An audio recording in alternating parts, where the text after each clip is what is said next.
natin ang salita ng Diyos sa 1 Corinthians chapter 13. Kung ako'y magsalita ng mga wika ng mga tao at ng mga anghel, subalit wala akong pag-ibig, ako'y nagiging isang maingay na pampiyang o batingaw na umaalingaw. Ang anumang salita na walang pag-ibig ay patay, at walang buhay na walang hanggan. Ito ay walang iba kundi isang maingay na pampiyang o batingaw na umaalingaw. At kung mayroon akong kaloob ng propesya, at nauunawaan ko ang lahat ng mga hiwaga at ang lahat ng mga kaalaman, kahit na alam ko ang lahat ng hiwaga ng Diyos, at nasa akin ang lahat ng kaalaman ng 66 na aklat ng Biblia. At kung mayroon akong buong pananampalataya, upang mapalipat ko ang mga bundok. Kung ang pananampalataya ng isang tao ay kayang magpalipat ng mga bundok, gaano kadakila ang pananampalatayang ito? Gayunman, kahit na may ganito akong pananampalataya, ngunit wala akong pag-ibig, ako ay walang kabuluhan. At kung ipamigay ko ang lahat ng aking ari-arian, at kung ibigay ko ang aking katawan upang sunugin, subalit walang pag-ibig, wala akong mapapakinabang. Kahit na ang isang tao ay may mabuting pananampalataya, maraming kaalaman, at masaganang karunungan, at nalalaman niya ang lahat ng hiwaga ng Diyos, kung wala siyang pag-ibig, siya ay walang kabuluhan. Tinuturuan tayo ng Biblia na ang mga walang pag-ibig ay hindi kailanman makakakamit ang anuman, sila ay magiging gaya lang ng maingay na pampiyang, o batingaw na umaalingaw. Magpatuloy tayo sa verse 9. Sapagkat ang nalalaman natin ay bahagi lamang at nagsasalita tayo ng propesya ng bahagi lamang, subalit kapag ang sakdal ay dumating, ang bahagi lamang ay magwawakas. Nang ako'y bata pa, nagsasalita akong gaya ng bata, nag-iisip akong gaya ng bata, nangangatwiran akong gaya ng bata. Ngayong ganap na ang aking pagkatao, ay iniwan ko na ang mga bagay ng pagkabata.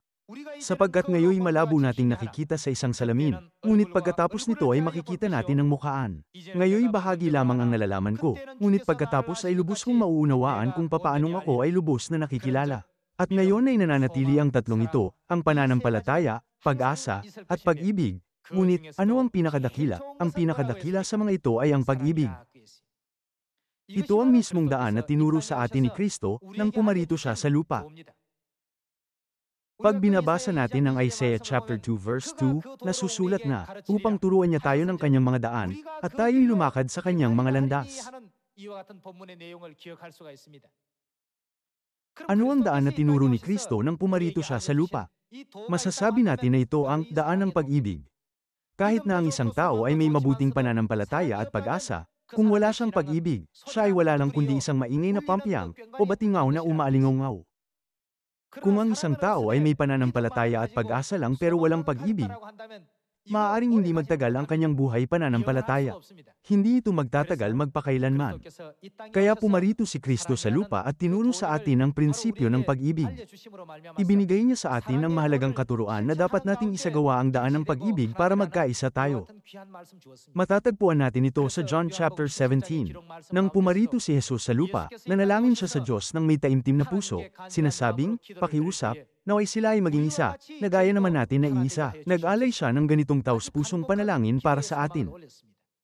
Kaya maaari tayong magkaisa at maging isa sa pamamagitan ng pag-ibig. Walang ibang puwersa ang makakapagsama sa atin bilang isa. Dapat lang nating alalahanin ang prinsipyo ng pag-ibig na tinuro sa atin ni Kristo. Tinuro sa atin ng Diyos na ang pag-ibig ay ang pinakadakila. Kaya hindi natin kailanman dapat na gawin ang hangal na pagkakamali, na pagpapabaya sa pag-ibig.